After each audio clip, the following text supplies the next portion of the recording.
एक बार की बात है, रतनपुर नाम के गांव में मीठी अपने पिताजी उमेश और सौतेली माँ रमा के साथ रहती थी। उसकी सौतेली माँ उससे बहुत काम करवाती।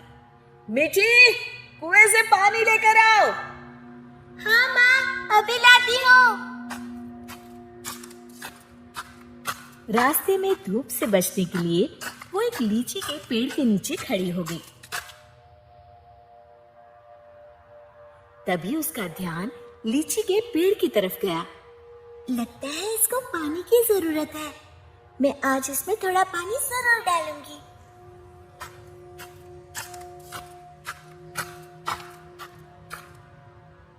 लौटते समय मीठी अपने घड़े से थोड़ा पानी लीची के पेड़ में डाल देती है। अब ये उसका रोज का नियम हो गया।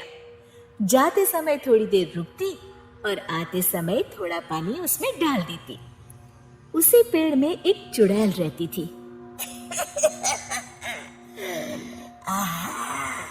इतना ठंडा और मीठा पानी बड़े दिनों के बाद मिला है। एक दिन चुड़ैल ने सोचा, क्यों ना इस लड़की को दोस्त बनाया जाए। बहुत दिनों से मैंने कोई इंसान नहीं खाया। और वो मीठी की हम उम्र लड़की का रूप बनाकर कुएं पर बैठ गई। क्या नाम है तुम्हारा? मीठी। और तुम्हारा? अम्बी। अम्बी? अम्बी तो खट्टी होती है। तुम मीठी और मैं खट्टी, मतलब मीठी खट्टी। नहीं, मीठी खट्टी नहीं, मीठी अम्बी। दोनों खिलखिलाकर हंसने लगती हैं। अरे, मुझे तो तुमसे बातें करके बड़ी देर हो गई। और जल्दी से घड़ा लेकर घर के लिए चल दी। थोड़ा सा पानी उसने लीची के पेड़ में भी डाल दिया। चुड़ैल बहुत दिनों से अकेली रह रही थी। उसे मीठी का साथ अच्छा लगा। वैसे मीठी अच्छी लड़की है, क्यों ना इसे अपनी दोस्त बना लो। ऐसे ही रोज मीठी और अम्बी कुएं पर मिलती और ढेर सारी बातें करती, खूब हंसती खिलखिलाती। एक दिन, आज तो बड़ी देर हो गई, मीठी पानी लेने नहीं आई। क्यों ना उसके घर जाकर देखो। ये सोचकर चुड़ैल मीठी के घर पहुंच गई। वहां उसने देखा, मीठी, अभी तक तुमने बर्तन नहीं धोए और पानी भी नहीं लाई। बस माँ, खाना खाकर अभी बर्तन धोती हूँ। कब से खा रही हो? जल्दी उठो, बहुत काम है। खाना खाकर मीठी बर्तन धोने लगी। आज मैंने लीची के पेड़ में पानी भी नहीं डाला और ना ही अपनी दोस्त से मिल पाई। तभी चुड़ैल ने जादू से पूरे बर्तन 1 मिनट में धो डाले। मीठी आश्चर्य से यहाँ वहां देख रही थी कि चुड़ैल उसके शरीर में प्रवेश कर गई और वापस आकर सोफे पर लेट गई। अच्छा, तो राजकुमारी आराम फरमा रही है। बर्तन कौन धोएगा? धुल गए। रमा को मीठी की आवाज भारी सी लगी। अच्छा, जादू से धोए हैं क्या? हाँ। अब झाड़ू कौन लगाएगा? कपड़े कौन धोएगा? तुम। और कौन? अच्छा, तो मुझे जवाब देती है? ये कहते हुए रमा ने मीठी का हाथ पकड़कर झकझोर दिया। पर मीठी रोज की तरह रोई नहीं, तो रमा को और तेज गुस्सा आ गया। मारने के लिए आगे बढ़ी ही थी कि मीठी ने उसका हाथ पकड़कर गोल घुमाकर छोड़ दिया।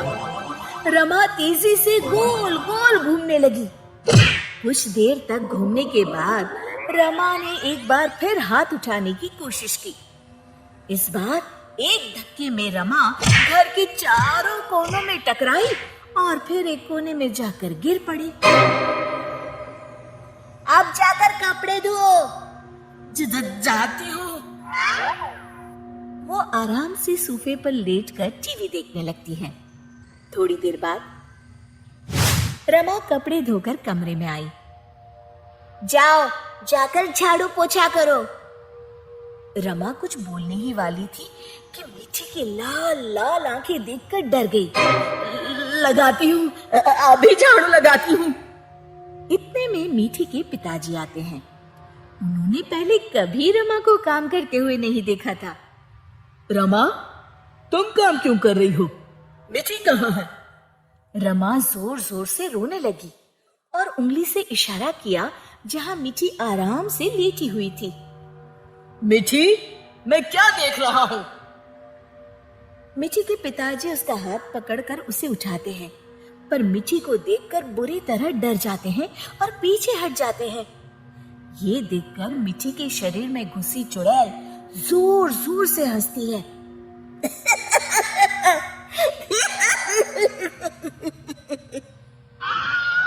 उमेश समझ जाता है कि मीठी पर चुड़ैल का साया है। कौन हो तुम और यहाँ कैसे आई?